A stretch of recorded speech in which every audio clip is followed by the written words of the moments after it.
Beginning of our class, everybody please generate the right or pure motivation, a motivation for achieving the enlightened state, to benefit all sentient beings.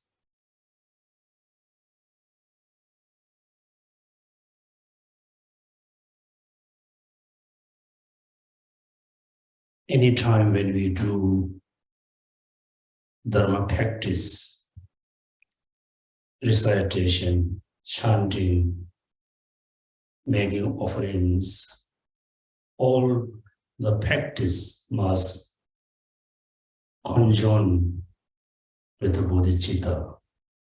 Then we can consider ourselves a follower of Mahayana. Also, we can say, I practice the Mahayana path, not the Theravada. Therefore, at the beginning, it is very, very important to have the right, pure motivation. So today we're going to study about the object of negation according to the Pasangika.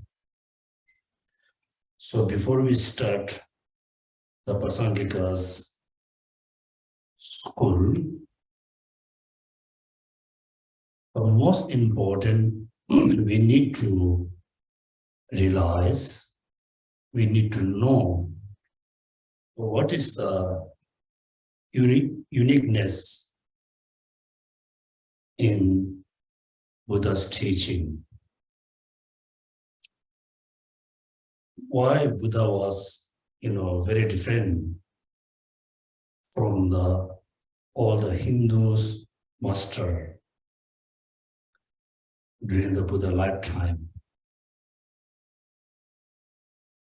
All the Hindus practitioners, all the Hindus people, they believed in karma. Also, they believed in next and previous life.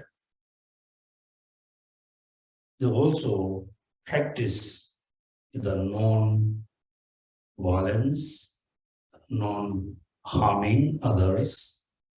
So what is the really unique about Buddha Shakyamuni? Right? His teaching.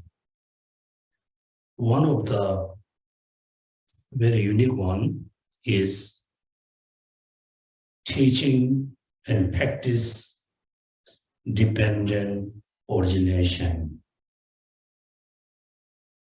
Or simple way we can say, dependent arising, dependent origination. If we really going to understand a concept, the view of dependent origination, then we can say, as a Buddhist, we cannot believe in creator. We cannot accept creator because everything exists arising dependent on causes and condition. If we really understand the dependent origination, then we can believe in the future I can be Buddha. All sentient beings can be Buddha. Because the suffering which is we don't want, also arising dependent on causes and condition. The happiness we always wish to achieve also arising, exists, dependent on causes and condition. Once we able to understand the dependent origination, then the second important we will realize, be able to believe in emptiness. Without having the understanding of dependent origination, even though we say, I believe in emptiness, actually we're not going to really understand the emptiness. So why it is very important to realize emptiness? There's a few reasons. When you look at the teaching taught by Buddha, so before he taught any teachings, he said to his friends, so actually I realize the profound teaching, which is very peace, free from the elaboration, but nobody could understand the reality which I found it. So he said, I wanted to be silence. Then many of his friends or the previous friends, they request him to give a teaching. Then first time he taught the Four Noble Truths, right? First Four Noble Truths. He didn't say you need to take refuge to the triple gems. He didn't talk about karmas. At the beginning, the first time he talked about the Four Noble Truths.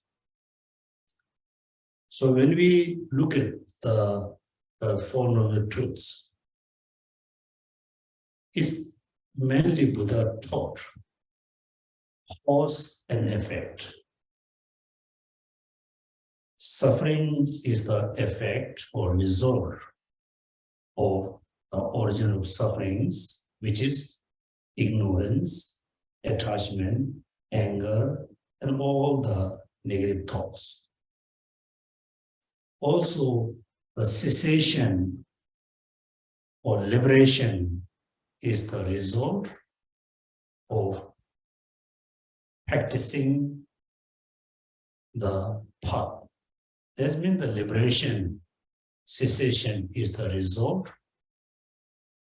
So in order to achieve liberation, so we need to accomplish the path, right?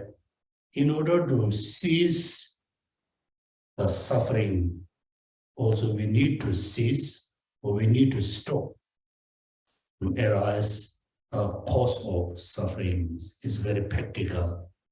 Then within the Four Noble Truths, the truth of suffering. First he talked about the cause, so the result, the second cause. So when he explained the truth of suffering, then he explained the truth of suffering based on the four characteristics. First, impermanent, then suffering, then the emptiness, and selflessness. You will see that means he first, when he explained about the truth of suffering, he also talked about emptiness.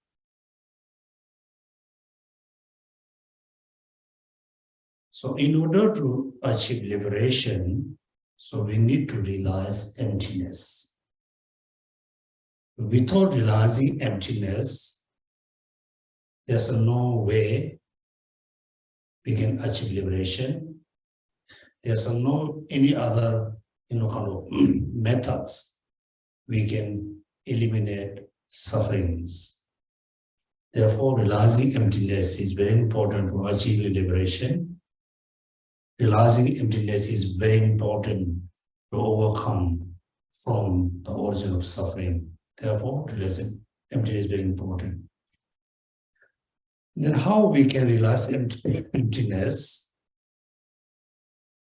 Therefore, I said at the beginning, if we realize dependent origination, when we really understood the concept of dependent origination, then we're going to understand emptiness. And also, so many of you have been practicing the Vajrayan or Tantrayan. Beginning of any sadhana, always talk about the two types of emptiness, right? Omasubhavashuddha savadharma sobhavashuddha hang. Emptiness of the phenomena and emptiness of the being or emptiness of the person. So when we read, many people chant the Heart Sutra. Therefore, beginning of the Heart Sutra is kind of, the history of Heart Sutra, where he taught the Heart Sutra, whom he taught the Heart Sutra, and how the start, teach the Heart Sutra. Then is a form of is emptiness. Emptiness is form. Form is not other than the emptiness. Emptiness too, not other than the form. That means also at the beginning of the Heart Sutra, he explained emptiness of the person, emptiness of the five aggregates. Right? Therefore, you must think, everybody must think, as a Buddhist, particularly as a Mahayana practitioner, somehow I need to realize, I need to apprehend the emptiness. Then there's so many, like a teaching which is explain emptiness. The close one, there's three kind of schools. The Chitta Mantra school. Then within the Madhyamaka, there's two sub-schools. Right? Svatantika school, then the Pasangika school. In the past, we already studied about the negation according to the Svatantika school. Then here you must remember the what you call the magician and the elephant, which is projected by the magician. Then also you must remember in the past is Lama Tsongkhapa talk about three group of people who come to see the kind of the illusion. Therefore, there's a group of people whose eyes is infected, right? Infected, right, by the mantra. Sheila, are you saying influence? No, not influence. I think it's Enchanted? no. It's in Affected, Geshe La. affected. Yeah, affected. You are called affected. Affected by the mantra and substance. There's a group of people whose mind is, unaffected by the mantra and substance.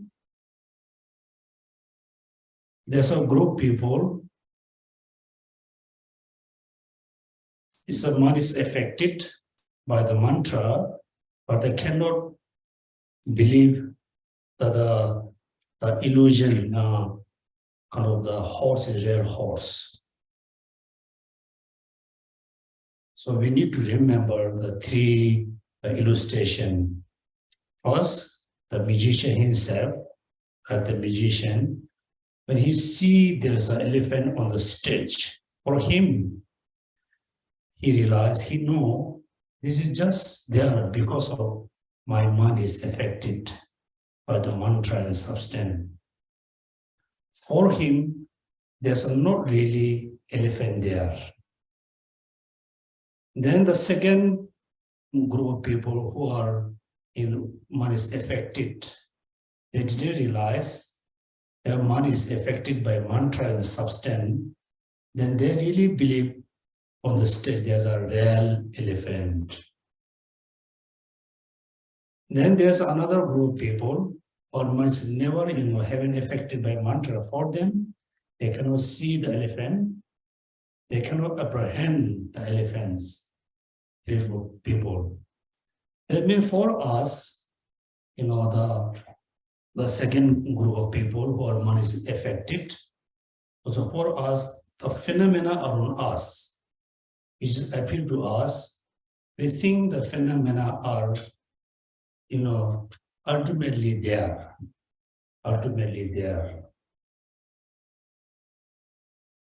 Then the person who already realized emptiness, so him or her, they can see the things around them, but they don't really, apprehend there's a ultimate things are there. For them, everything look like illusions. Can see, can perceive. So when they analyze, the thing is not there by their own sight. Clear? Then the bodhisattvas who really reach to the high level of the path. Same thing, they can see the things around there, but they never apprehend that things are truly exist there.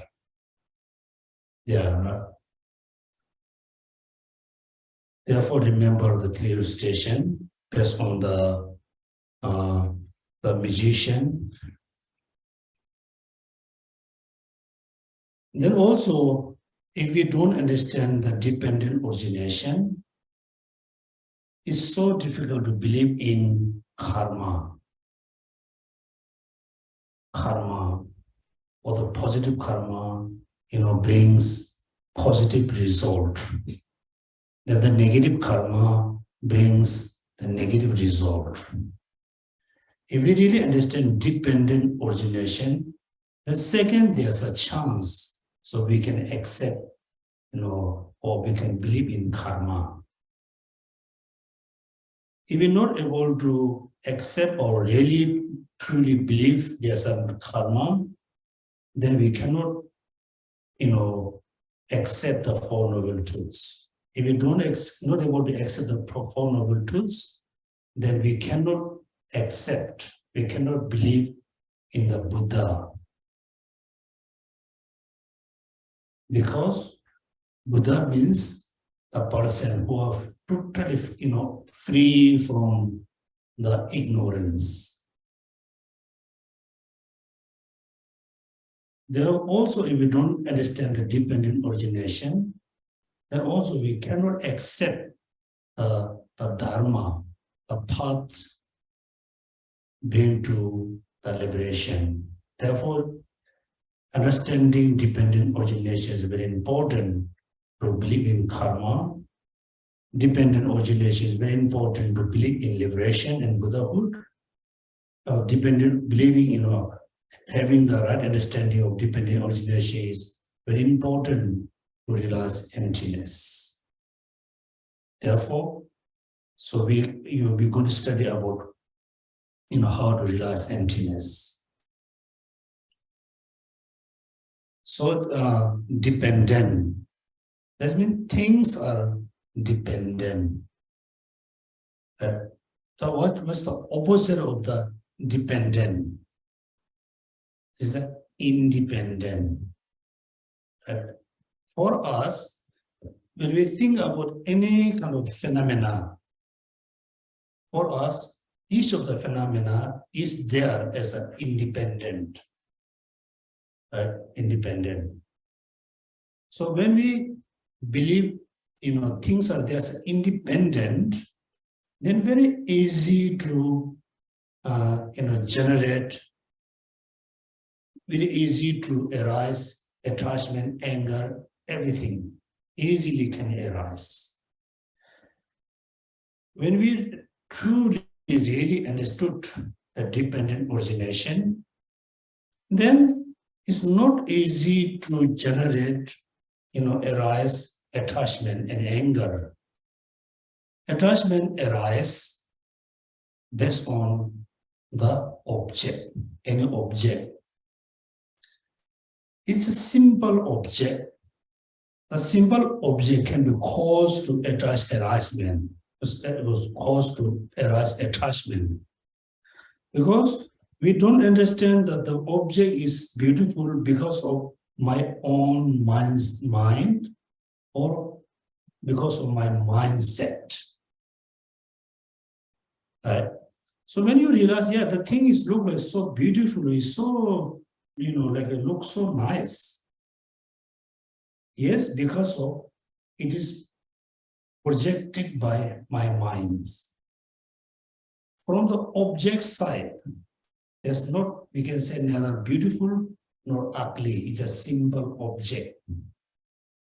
Simple object. Also, let's say anger.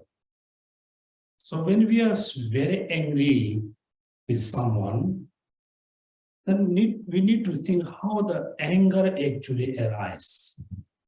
Again, based on our object. Sometimes when the weather is so hot, when the weather is very hot, also we are angry with the weather. Right? If there's a lot of raining, also we are angry with the weather. So the weather is just simple phenomena, but we add, kind of extra, like a quality. Then the extra quality is not really there, but we add. Therefore, we become very angry with the environment. Therefore, it is as a Buddhist, particularly Buddha Shakyamunis, become very, very unique among all the masters because he taught a dependent origination. Therefore, we cannot accept the creator, we cannot believe in the God, because we believe in dependent and origination. There are two words, dependent and origination. Or you can say dependent and arising. So among the three schools, Chitta Mantra school, then the Swatantika school, Pasangika. So we believe the Pasangika school is the the finest school who really explained actual the meaning of emptiness. So when we have a free time, when you have a free time, you really need to reflect on how the things exist independently or exist dependently. Yes, we can easily understand things around us dependent on cause is condition, right? This is the meaning of, this is a gross meaning of dependent origination. For example, a sprout arise depend on seeds. The seeds, like ripen because of the soil and water and heat, all the condition there. These are very gross meaning of dependent origination. We need to know more subtle one. So what is the more subtle one? Dependent on parts. Dependent on many parts. Part and barrier. For example, a cup. Cup is an object, a phenomenon. The cup is depend on causal condition like a clay, the person who produced the cup. Also, the cup itself has many parts. Many parts. There's so many different kinds of millions of particles. All the particles, the side of the cup, the bottom of the cup, upper of the cup, handle of the cup, all of them we say parts of the cup. Therefore, yes, the cup did not just depend on cause and condition, it depends on parts. It's also compared with dependent on causes and conditions, is more subtle. But it's not the very subtlest one, the meaning of dependent origination.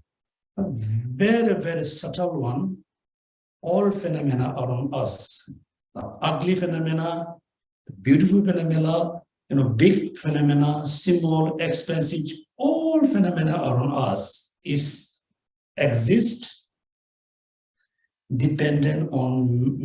madly dependent on thoughts, and like a name and thoughts. Name and thoughts. The easy example is used many times, easy to understand. For example, I think 5 or 6 years ago, all the Indian currency become just piece of paper within one night. Until today, people has a lot of cash as a value of cash. You can give it to someone, you can get things. And next morning, all the cash became simple piece of paper. When you look at like a cash, everything same. The number is there, or the logo or symbols, everything there. Then the money is no more money within one night. Right? Then how the piece of kind of paper 1 day before is really cash. 1 day later is just a piece of paper. Right? So this way you can see just merely designated phenomena. And also before human being, came to this island, migrate from other countries, come from like Malaysia, Indonesia, no matter. Before any human being, moved this island, it was just piece of island. No Singapore, right? Wasn't Singapore. Then how the piece of land becomes Singapore? That means maybe a group of people come together, then due to somebody say that there were many lines, therefore, lines T. It's the Sanskrit they call Singpur. Singpur. Pur. Pur means like a valley. The sing means like a lines. Therefore, things become a Singapore because just thoughts and the name. Piece of paper can have a value, can be cash. Next day, a piece of paper is a piece of paper you can use as a, like cleaning things. Therefore, the subtlest one, we need to realize the meaning of dependent origination depend on mainly thoughts and name. So this is the subtlest one, very difficult to, understand the meaning of dependent originations. Now we start how the things established by like thoughts or conceptualization. So there's a page number. If you have a book, page number 181, 181. Identifying a grasping at true existence according to the Pasangika Madhyamaka. There's two schools within the Madhyamaka, Swatantika and Pasangika. So according to Pasangika, we need to learn, we need to know how to identify the grasping at true existence. That means you can say identify. What we need to identify? We need to identify a grasping at true existence. That means ignorance, according to the Pasangika. If one understands how, according to this system, phenomena are posited or established through mere conceptualization, according to this, according to the Pasangika school or system, phenomena are posited, established through mere means just only mere conceptualization. Then one can then easily recognize how it is its opposite would constitute the grasping at true existence. This presentation has two parts. Part one, how phenomena are posited through the conceptualization. Then the part number two, part two, the presenting grasping at true existence, the contrary apprehension. There's two parts. Now, number one, how phenomena are posited through conceptualization, concept. Therefore, let's say we have a concept of cup, right? Cup. So maybe 100 years ago or 200 years ago, there's no concept of cup in Asia. We use it like a bowl, no cup. But when the Western people, come to Asia or Asian people go to Western country, then there's a concept of cup to Asia. Therefore, first we need to think how the concept of cup exist, establish.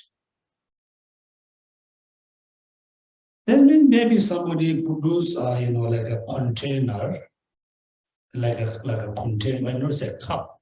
Somebody produce a thing can hold like a tea and coffee with a handle, right? Then the person who produce it, then they name a cup. Since the phenomena become a cup in maybe Western country, slowly the concept is spread all over the world. Likewise, let's say, like a spoon. Spoon is a simple phenomena which we use, carry things from the cup or from the place in our mouth. Then how the thing, I'm not saying how the spoon becomes spoon. I'm not saying how the spoon, became a spoon. I'm saying how the phenomena, the thing, made of wood, made of like a steel, made of gold, whatever, how the things become a spoon. Drasi says that they are very unique things in the object. There's nothing. There's nothing, right? When you analyze, look at a spoon, you hold a spoon, why it is spoon? Why is it a spoon? You can look from the top to the bottom, so bottom to the top. All parts of you analyze, you cannot find this is spoon because of this. Cannot. Therefore, you can see it's merely designated phenomena, designated by whom? We, right? Can I ask? Yeah. So we say the spoon, we don't call it a spoon, we call it other things, like knife. That means you will Yeah. recognize. Yeah. Yeah, there's a knife. Yeah. So you can actually it's just label. But this now we cannot change. Yes, because it's very Because it's already so spread. many. Even though you say you hold a cup, you spoon, you say this is knife, and people say you are crazy. Yes. But actually, So in the human world, so beginning is yeah, just the label. label, there's a label, right? Therefore, also the cup or spoon or place or human or water, whatever is designated in the human realms. So if you say, next we move to the total different like planets, when you show a spoon, maybe there's a different name. When you say this is spoon, they say, no, it's not a spoon. Maybe this is something else. Then you no need to argue. You say this is not the spoon because we have this spoon. No need to argue. Just accept what the people say as usual. We cannot do an argument. Right? Therefore, how things established or designated by conceptualization.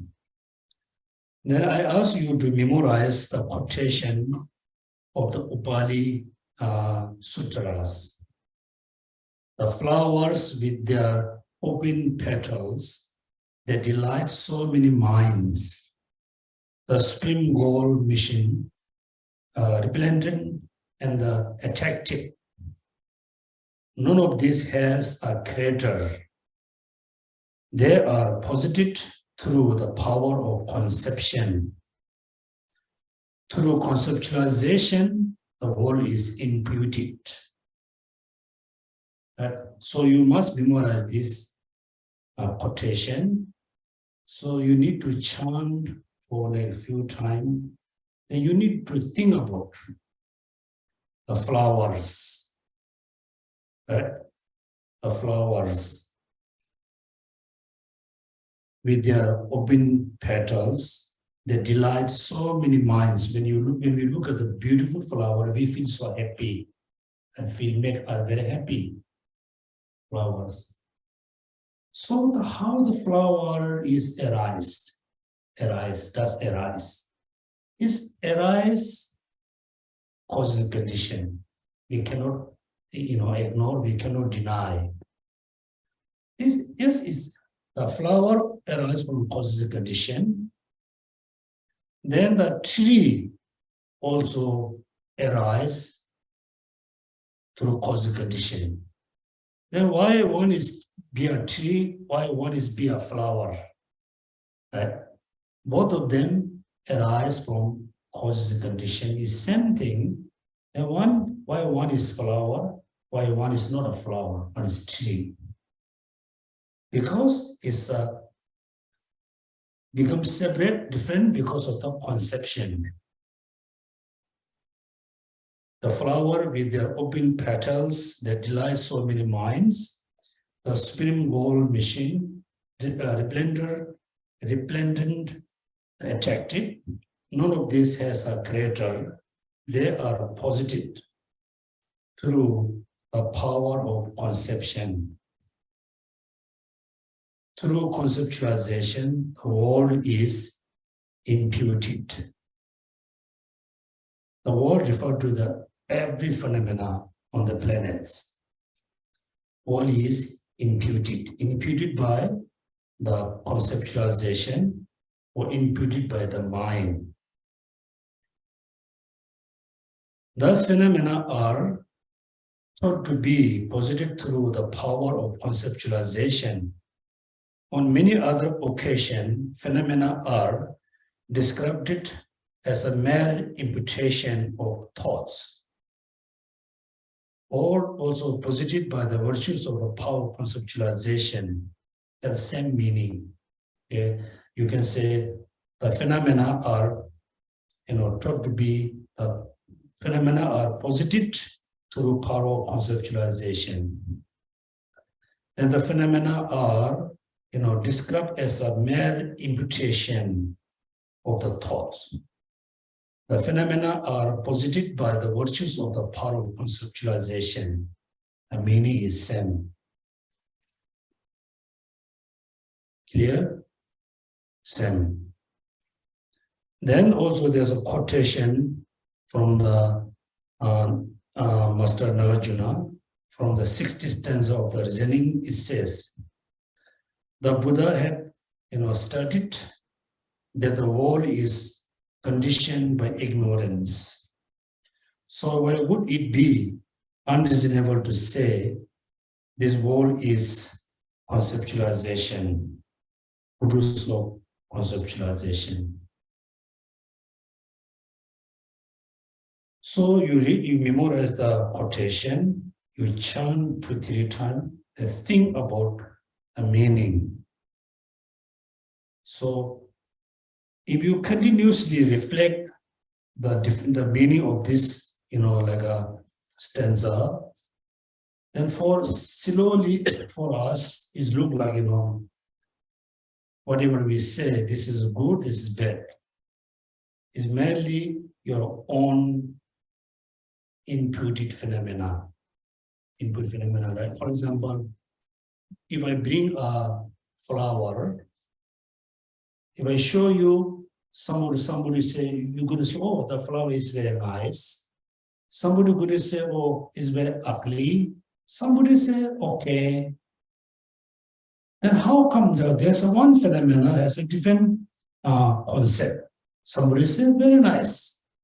It's nice because a person, imputed the flower as a beautiful flowers.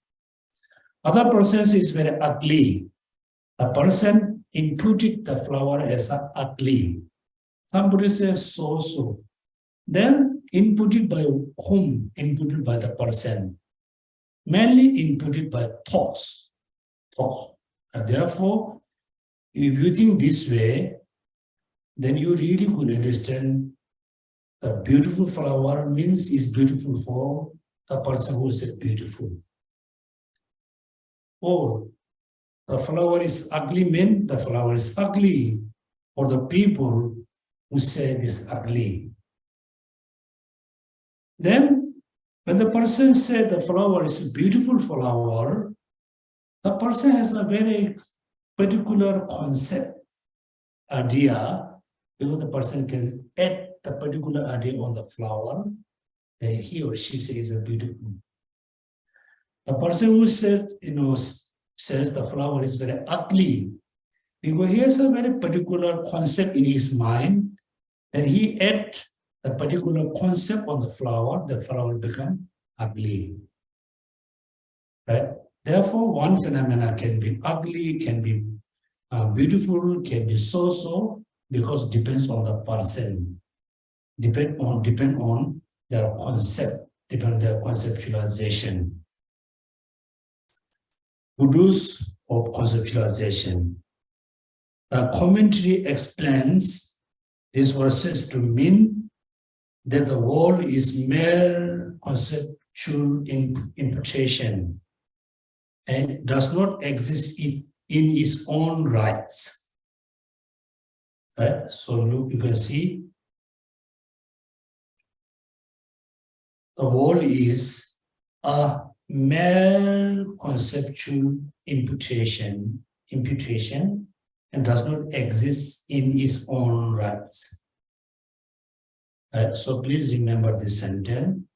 So when you do a meditation on emptiness, you can read this, chant the stanza from the Upali Sutra and reflect the meaning closely. Then you reflect more closely, think more deeply.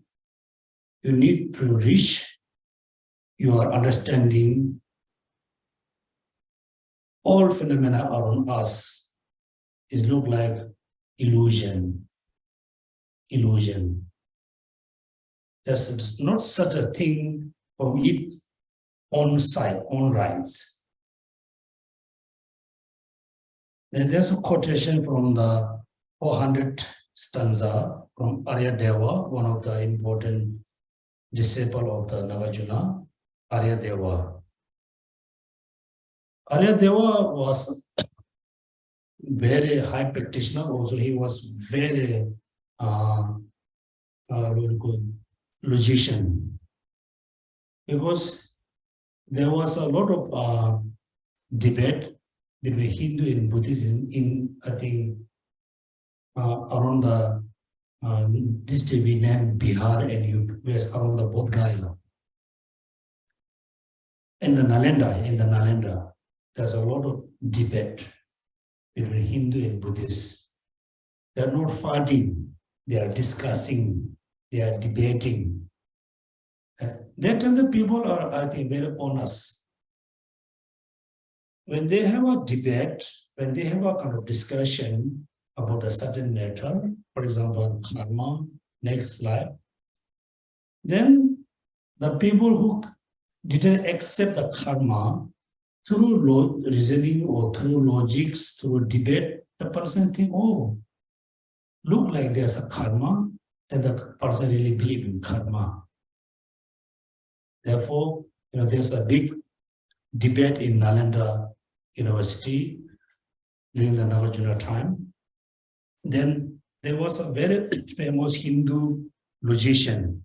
So most of the master of the Buddhists in Nalanda University, they cannot defeat.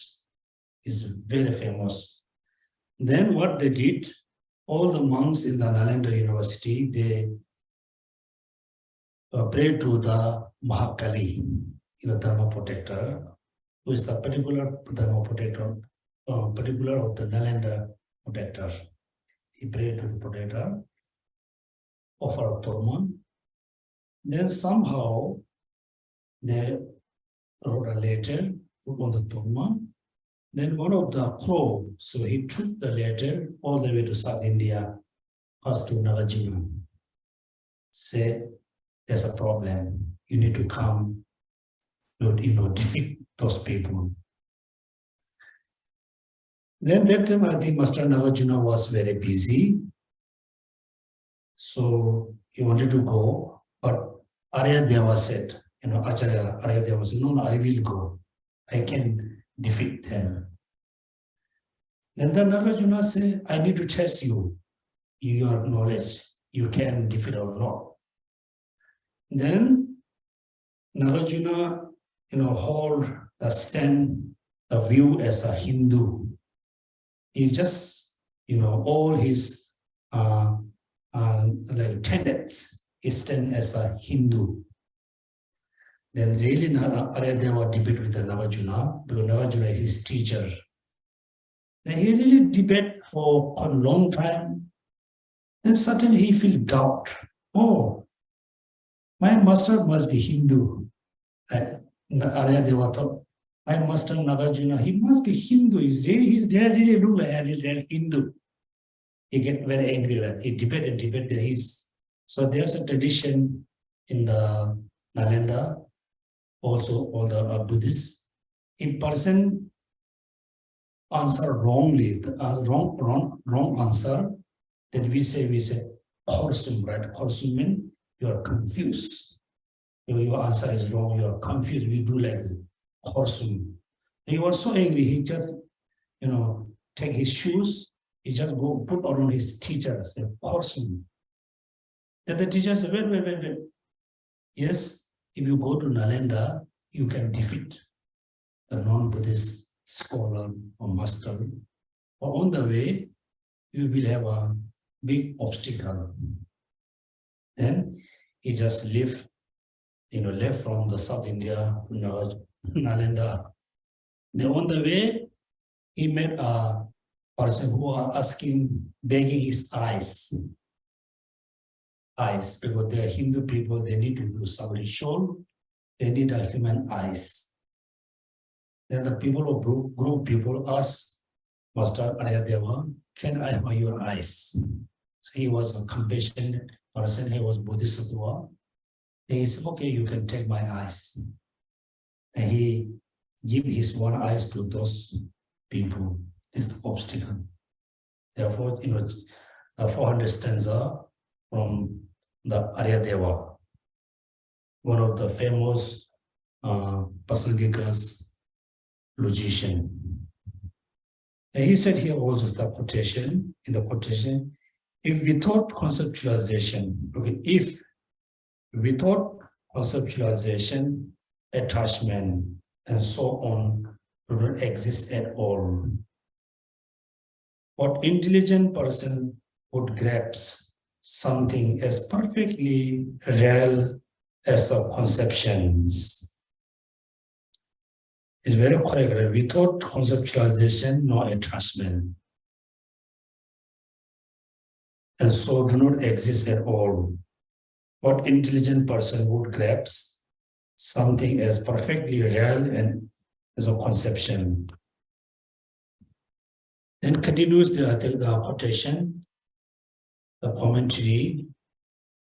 Those things that exist are those things that exist only because of the presence of conceptualization.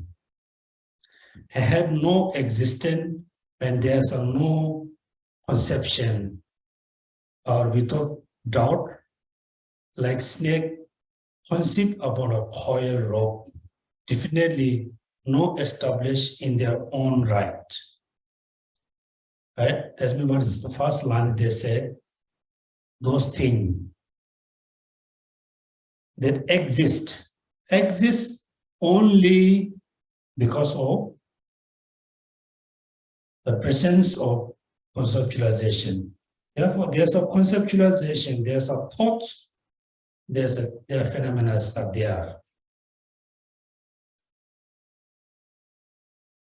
And have no existence when there's a no conception, or without doubt, like the snake conceived upon a coil rope.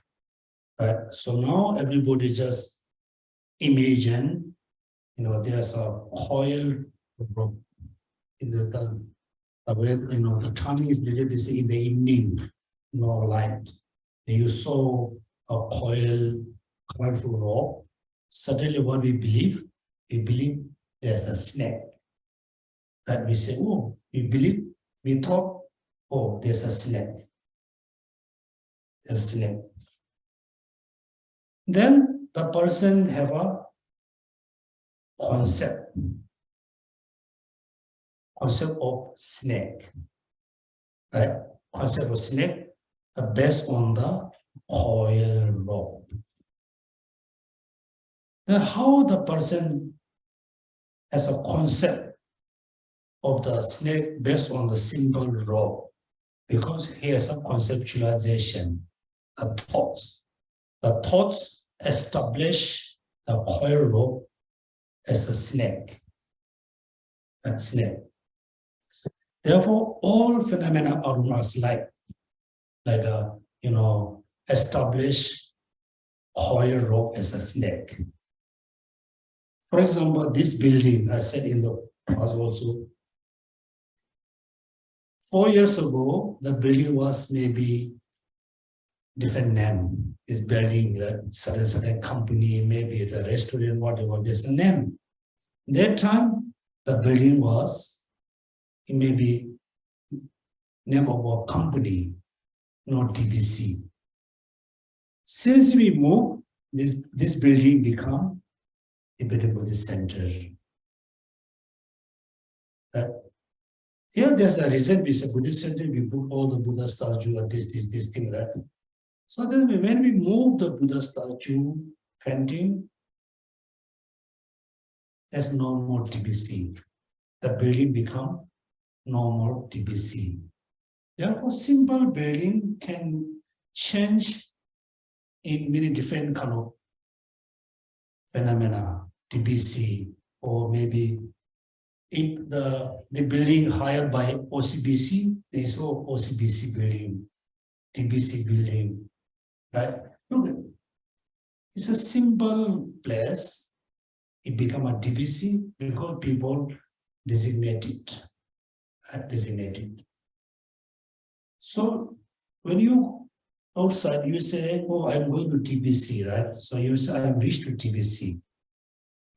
So when you enter in the house, the building, what do you say? I'm inside the TBC. So inside TBC. Then actually, which one is really TBC? This area, behind this area, the second floor, which one is really TBC? Merely designated, right? Merely designated doesn't mean there's no TBC. TBC is there, but TBC is there merely designated by our own thoughts, right?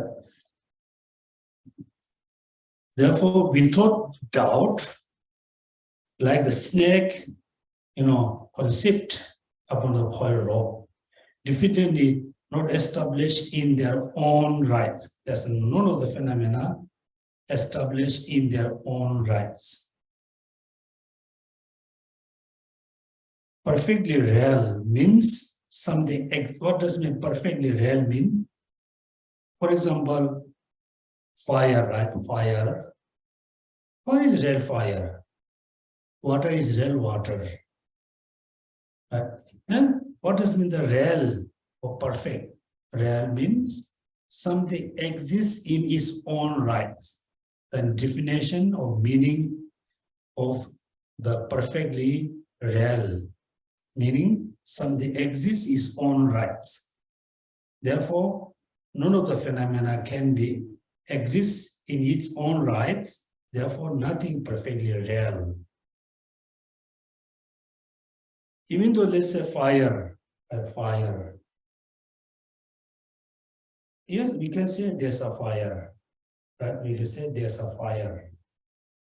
When you go closer to the fire, what you can see, few pieces of wood or dung or gas. Yeah. So when you really go closer, then you can see which one is real fire, really fire. When you go very closer, more closer, at the end, you are entering into the particles. You are entering particle, you cannot see, oh, this is really fire. Also water, is a cup of water. Cup of water, you put it in front of you, you say, oh, there's a water in my cup. Right? So when you look at very closely, you just, touch. So which one really water? So within the cup, in a cup, there's a billions of molecules or particles. Each of them no real water. Therefore, without doubt, like the snake concept upon the coil rope, definitely not establishes their own rights. Perfectly real means something exists in its own rights, right? And conceptualization arises in the relation to it. The statement in this commentary about how attachment and so on are like imputation of the snake upon the rope merely presents them as example. The statement is fact, shows how all phenomena are posited by conceptualization, just like a snake concept on the basis of the rope. How attachment and so on are like imputation of the snake. Therefore, we saw in the shape it looked like a snake with the multicolor and the tummy is a little bit dark. Then we say, we believe, we think there's a snake. But nobody said there's a snake. Nobody said you need to believe there's a snake. Automatically we feel there's a snake. And when we believe there's a snake, what happened? And we feel scared. You're scared, you run away. You feel scared, you run away because there's a snake for you, there's a snake. That means something. Oh, when you see, like an attachment to food, when you have attachment of the food, so you increase your desire, you increase your what you call attachment and desire, because for you there's a things, but you establish the thing as a very nice food. Nice food. The same food, when you show to your friends, oh, these are really very nice food, the person said, I really don't like it. Then how come for you is most of the, tasty and good food, your person says, I don't like it. It's one of the, our food. Now how come one food is very good food and is good food for you, is very bad food for your friends? And it's exactly the same, concept as a, snake as the coil rope.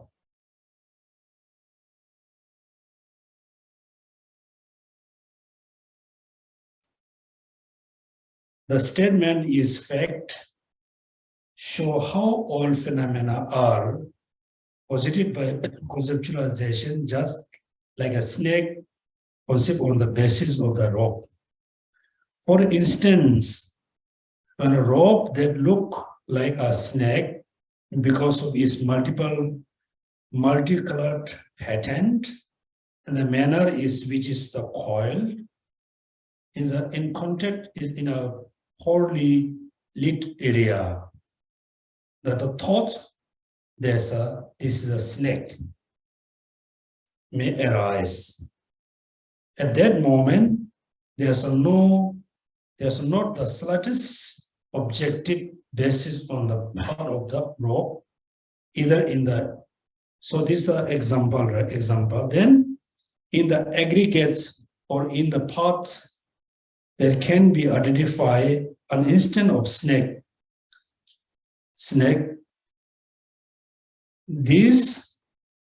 So therefore the snake is merely conceptual imputation. Similarly, now the example is the coil rope, a snake. Similarly, with the thoughts, I am. Right? Then we say, I am. We say, I am, right? I am. I am arises. It depends upon the aggregates. There's no even the slightest basis on the parts of the aggregates, whether as a collection of earlier and the later continue, or the collection of the simultaneous factor in the parts that can be posited as an instant of this I. First, everybody try to understand the meaning of, the example, which is the coil rope. Then we believe there's a snake. There's a snake. Likewise, now we need to, we need to point out ourselves. Let's say, I am. For me, I'm a Yonten. When you say I am, such as, then you have the concept, say I am. The I am, the I established based on the 5 aggregates. I, or me, whatever your name, you are established based on only the 5 aggregates. The collection of the 5 aggregates, all the parts of the 5 aggregates, not a you, not a me, not a I, not a self, like a coil rope. When you analyze within the coil rope, you cannot find, say, actually this is a snake. Clear? Likewise, when you point, yourself, yes, everybody has a concept, I am, I. Now, how the I is really established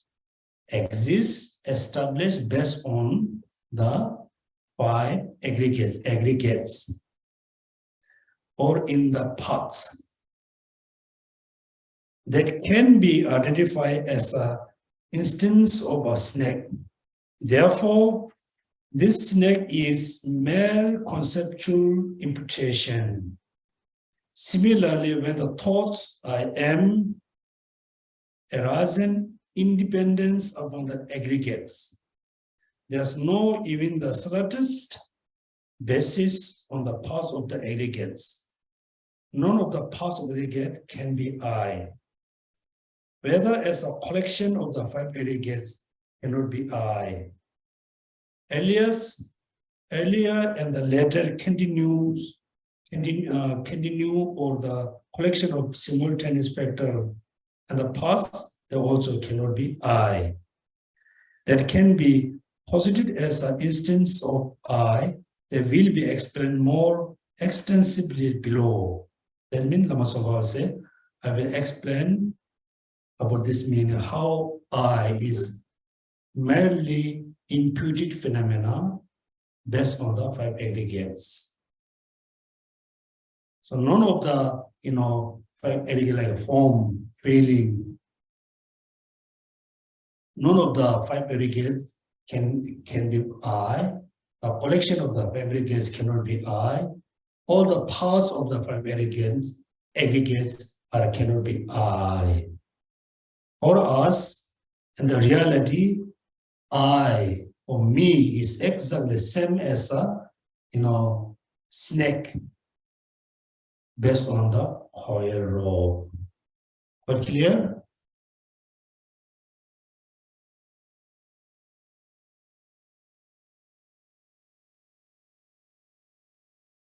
For this reason, and because there's no even slightest entity that is distinct from the aggregates, whether in terms of the parts or their barrier, they can be taken to be the basis of this I. Therefore, 5 aggregates is the basis of I, not the I. So this I is posited through the mere conception. Independence depends on the aggregates. It has no existence its own rights. This is started in the precious garland as well. The individual is not the air or water. Individual refer to the person or being or sentient being, right? Water is not the fire, nor wind, nor space. He is not the consciousness. So if he is not all this, where then is the individual apart from this? That means I depends conceptualization, inputted phenomena based on the 5 aggregates. First, the I is not any of the 5 aggregates. If not the 5 aggregates, there's a form, like the physical body form. The form is made of 5 elements. 4 elements, the fifth one, consciousness. Therefore, individual refer to the person, being, or self, not the earth or the water. He is not fire, not wind, not space. He is not the consciousness. So, if he is not all this, no 4 elements, not space, not consciousness, then is not this, then where then is the individual apart from there? Then where's the person? Apart from the 5 aggregates, apart from the 6 elements, then where's the person? Person, not the form, or the water, or the fire, or the consciousness, or the space. Then where's the person? They say persons, there are merely imputation phenomena based on the 5 aggregates, like a coil snake. Therefore, we cannot say person is the form. We cannot say person is the consciousness. We cannot say the person is fire, right? No. But basis on the 5 aggregates, then we designate it person. Based on my 5 aggregates, then I input it as a Yonten based on my 5 aggregates. Without the 5 aggregates, I cannot be there. But I cannot be, any of the 5 aggregates. Without them, I cannot be there. That means I or me is established based on my 5 aggregates, like a coil snake. This is, I think, how all the quotation explain the same way. Now, here what we learned today until now, any phenomena around us, merely imputed phenomena, imputed by conceptualization. Without conceptualization, without the thoughts, there's nothing. There's nothing. Now, how all phenomena, establish, exist. All phenomena establish, exist like a snake based on the coil rope. Without knowing the reality of the coil rope, you have a sense of scared. Believe there's a snake. Right? So we feel scared, we run away. Likewise, when you say, like a little bit like a evening, there's no enough light, you saw, fake bundle of like Singapore dollar, big bundle of Singapore dollar on the roadside. So when you see, you feel so happy, right? Wow, there's a dollar, you will go closer. You can collect, you'll be so happy. The happiness or the concept of dollar you have based on the fake currency, but you haven't realized the fact. Then you have an attachment, then you have a desire, all the things arise because you didn't understand the reality. Now you can see, based on the fact snake, you have a sense of scare. But based on the fact, like a currency dollar, you have a sense of happiness. Actually, both of them arise based on the fact things, right? Fact things. So how the attachment we can stop? How we can stop the sense of scary, based on knowing the truth. So when you go closer to the snake, you feel scared. You carry a stick. You want to check the snake. When you push, but you find a piece of rock. Right? Then the scary has gone. Stop. Likewise, you feel so happy. You cannot sleep well. Whole night you are keep thinking, I want to buy a house. I want to buy a car. You got a bunch of cash. So you have so many attachments, so many kind of desire, so many, what do you call this one, clinging, right? Then how you can stop this, all the funny thoughts? You need to look closer. The cash, when you realize it's a fact, then all the attachment has gone, right? Therefore, ignorance can be stopped if we realize all phenomena merely imputed phenomena. None of the phenomena can be established, exist, is their own right. Clear? All right. Then we can stop ignorance. When we are able to stop, when we are able to control ignorance, then what we do, we can control attachment, anger, rest of the negative thoughts. Like, for example, you are fighting, there's like a war between two countries. If you're really able to kill the kind of, the captain of the group, or then the war going to over. If you kill, in like 10, 20, 30 soldiers, the war still continues because there's a people who order. The ignorance is like a captain of the army. And all the negative thoughts are look like the soldier.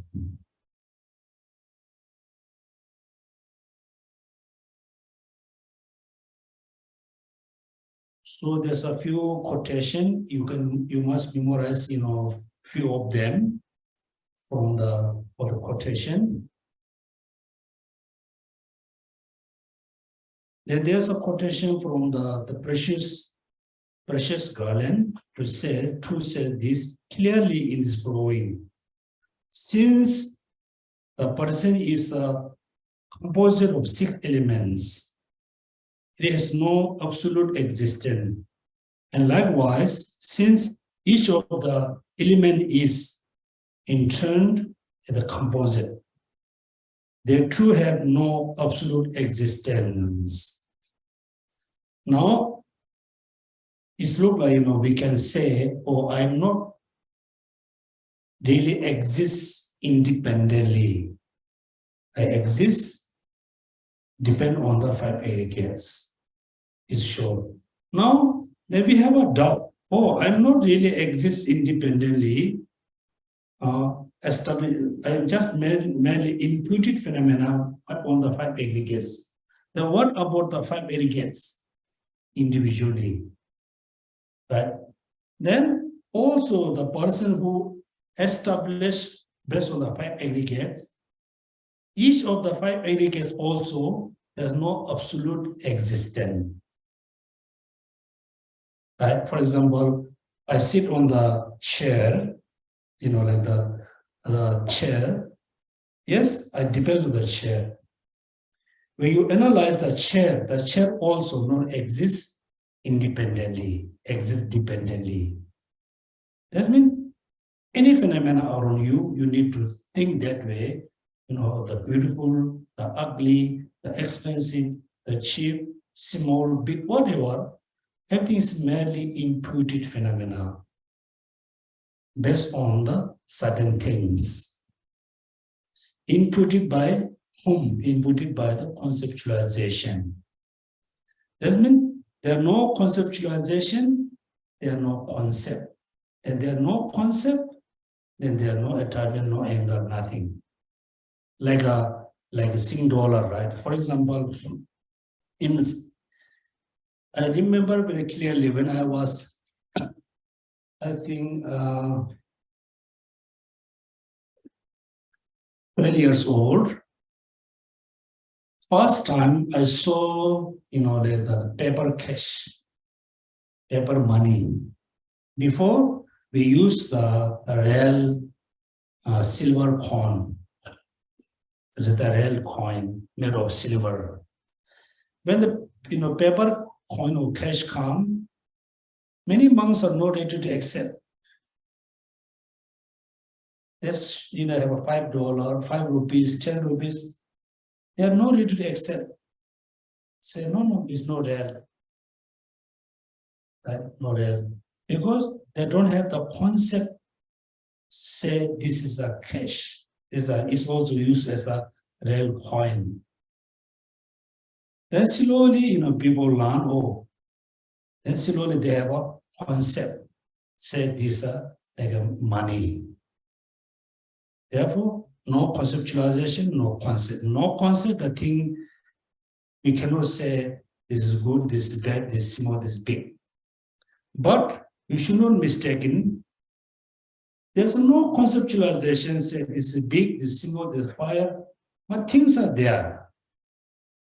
Like a tree, whether you give a name or not, we input it as a tree or not, things just growing. Right? Just something there. So we cannot say this is that. We cannot say no name. We thought in human beings on the planets, before human beings, the planets were there. This planet is going around. There's a kind of, let's say, now we say water, something there's moving. Something there which can burn everything. But there's no name, say fire, water, whatever. But things are there. Therefore, this is what we name is conventional phenomena. The conventional phenomena, there's a function to destroying, have a function to grow, function to cook, function to carry something. Things are there. But there's no conception.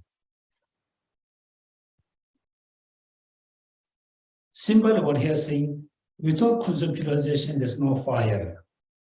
No fire, right? No fire. But something there, when you touch, you can feel it's burn your hand. But we cannot say it's a fire because there's no concept of fire or of this phenomena. But when you touch, it can burn your hand. So is this fire or not? You say, we don't know. For example, let's say like the torch, like torch, battery torch. When you bring to like a very remote area, person can see the phenomena. There's a phenomena is lighting, illuminates the place. But the people cannot say this is a torch. If you ask, what is this? The person, the village people say, we don't know. We don't know. Something there is lighting, illuminating, but we don't know. Next day, the person says, oh, this name, look at me, say, this name is torch. Torch. Then the sense says, oh, the phenomena which is producing light, then the person can accept this torch. Right?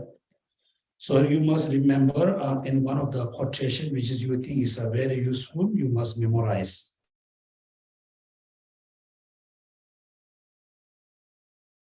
Now the last sentence, page number 183.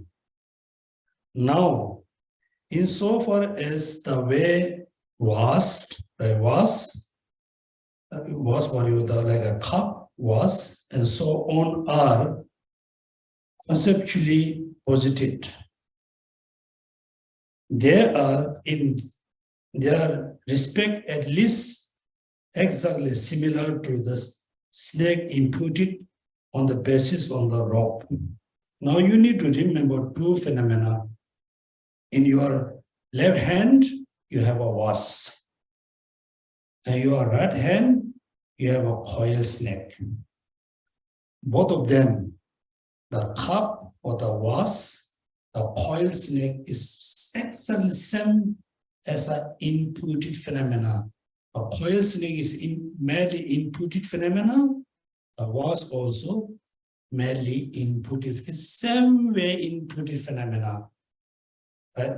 But however, it's a very difficult this one. However, between the vase and so on the one hand, and the rope snake on the other, the two cases are entirely different when it comes to whether they exist, whether they are capable of effective function, and so on. Now you can see on your left hand, you have a vase, you have a cup. On your right hand, you have a fake snake. Fake snake, let's say the coil rope snake. Which one exists? The cup in your left hand exists. The snake on your right hand does not exist. There's no such a snake, but there's a cup. There's no snake, right? No snake. Also, the cup in your left hand is an effective function. It's a functional phenomenon. Its function as a holding tea or coffee, whatever, it's a function. On your right hand, the coil snake doesn't have any function. Then, as a snake, when a snake bite, they release the poison. Right? They are capable of effective function and so on. This is because there's a clear distinction between the two in whether there are convention remain essential for everyday transaction and whether the usage of such a convention is susceptibility to invalidation. So you need to think. So you imagine the two phenomena. One is the no real, one is the real. Again, real or not real or unreal is based on human being. Based on human being. Based on this, this world. For example, when you bring a cup all over the world, everybody say there's a cup. Everybody agree. If you bring the coil rope, say, the facts, this day we have a fake snake, like fake things. If you bring the fake thing around, nobody accepts this a real one. A real or unreal is based on this world, based on the human being. And the reality, there's no such as this real or unreal. Like a cup. Cup is real or not, we don't know. So from all this quotation, what you need to learn, what we need to learn, first we need to learn all phenomena around us, including me, particularly me and my, I, are merely inputted phenomena based on the 5 aggregates. The 5 aggregates is themselves also merely inputted phenomena. Particularly the 6 elements also merely inputted phenomena. They inputted, for example, fire. We input it as a fire based on the certain phenomena. Merely designation, merely inputted. This is number one we need to learn here. Then the next, I thought Madhya Margaret is a unique tradition of interpreting the Margaret.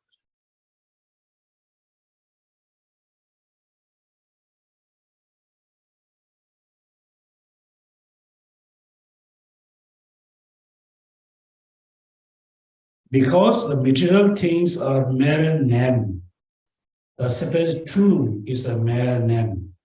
How can there be the matter without no elements? Therefore, mere name to do exist. feeling, the feeling, discrimination, mental formation, consciousness.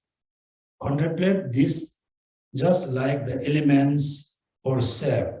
Therefore, the 6 elements have no self-code. Apart from the being designated by the convention, how could there be the world is reality? It's either existent or non-existent. If one understands this well, one will soundly comprehend, number 1, how phenomena are necessarily posited through the dependent on conceptualization. Number 2, how by the very virtues of their being dependently designated have no arisen through dependence. They have no existence in their own rights. Then the number 3, how they do not possess an independent nature, something more posited through the power of some other convention. Number 4, no matter the phenomena, when it is posited as existent, it does not, without analyze, without seeking to defend beyond the designations. So after you read all this quotation, you need to know the 4 points, right? Number 1, how phenomena are necessarily posited through the dependence. Number 2, how by the very virtues of the being dependently designated and having arisen through dependence, they have no existence in their own rights.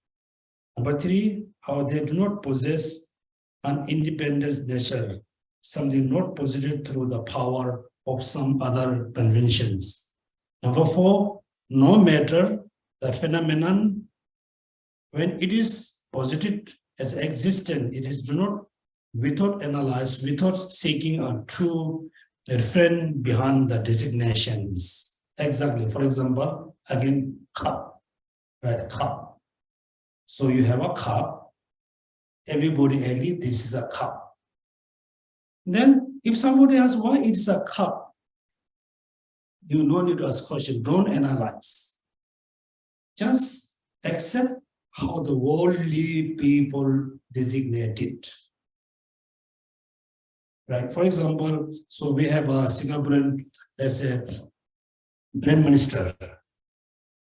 So he's, let's say, he won the elections. The next day, he became Prime Minister.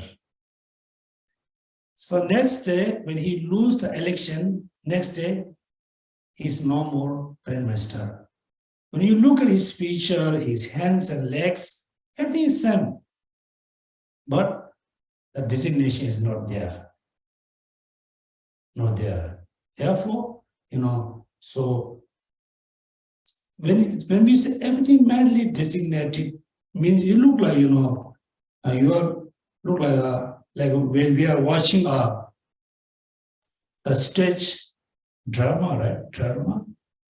What the pronunciation? Drama? No movie, drama, right? Yeah, play. You can say somebody put it as a king, queens, soldier. We just watch and we just enjoy the story. We don't need to ask why you are a queen, why you are a king. You're not really king and queen. You are some so and so. No argument. Just watch and enjoy. Therefore, we should not really analyze how the conventional phenomena are established. Therefore, here what he said about Tsongkhapa here, no matter the phenomena, when it is posited as existent, it is done so without analyze, without seeking a truth, a reference behind the designation. Then next one, grasping a true existence, a contrary apprehension. So grasping can be, gross and subtle. According to the Swatantika school, the grasping at the true existence is not the innate one. right? Not the innate one.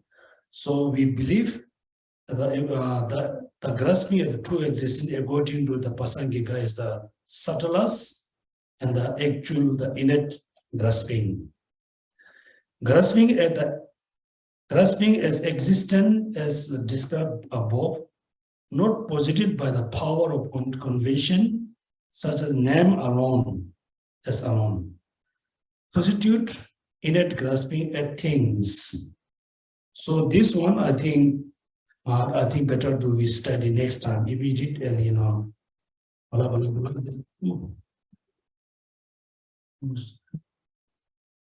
there's somebody mistaken. So next, there's 4 points. Number 1, to an ultimate, absolute existence by virtues, essential nature, existent through the innate, intrinsic characteristic, intrinsic existence. Those are synonymous. Please remember all the 5 different name that meaning is same. Number 1, true. Number 2, ultimate. Number 3, absolute existence. Number 4, existence by virtues of an essential nature. Number 5, existence through the intrinsic characteristic. Number 6, intrinsic existence. And the object grasped by the subject mind is, hypothetically speaking, the measure of the true existence. So please remember all the different names. Actually, the meaning is same. So if you know this is a different name, but the meaning is same, then when you read a book, you won't have a confusion, right? Okay, now so I think it's 4:30. If we have anybody has a question, so please feel free. Okay, so now so there's no question. Then we do the dedication based on the Lamrim. Then read the last one paragraph from the intermediate way.